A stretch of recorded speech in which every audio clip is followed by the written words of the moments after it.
ছাত্রদের রাজনৈতিক দল নিয়ে দৈনিক সমকালে প্রকাশিত রিপোর্টের শিরোনাম নেতৃত্ব নিয়ে বিরোধ কমলেও মেটেনি, দল হবে একটি। প্রতিবেদনে বলা হয়, শেখ হাসিনার পতন ঘটানো গণ অভ্যুত্থানের ছাত্রনেতাদের বিভিন্ন পক্ষের মধ্যে বিরোধ কমলেও তা একেবারে শেষ হয়নি। এ বিরোধে নেতৃত্ব ঠিক করতে না পারায় নতুন রাজনৈতিক দলের আত্মপ্রকাশের দিনক্ষণ ঘোষণা আটকে রয়েছে। আগামী ২৬ ফেব্রুয়ারিকে দলের আত্মপ্রকাশের সম্ভাব্য সময় বলা হলেও তা দু-একদিন পেছাতে পারে। তবে দল একটিই হবে বলছেন নেতারা। বিবদমান পক্ষগুলোর অংশীদারিত্ব নিশ্চিতে সব পক্ষকে কিভাবে শীর্ষ নেতৃত্বে আনা যায় তা ভাবা হচ্ছে। এজন্য পদের সংখ্যা বাড়ানোর চিন্তা রয়েছে।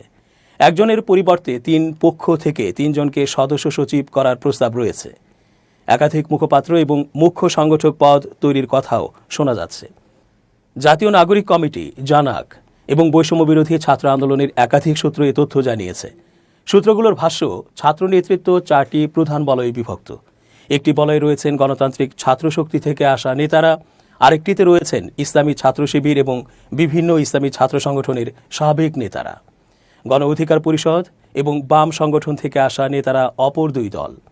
আবার এই বলয়গুলোর মধ্যেও বিভক্তি রয়েছে।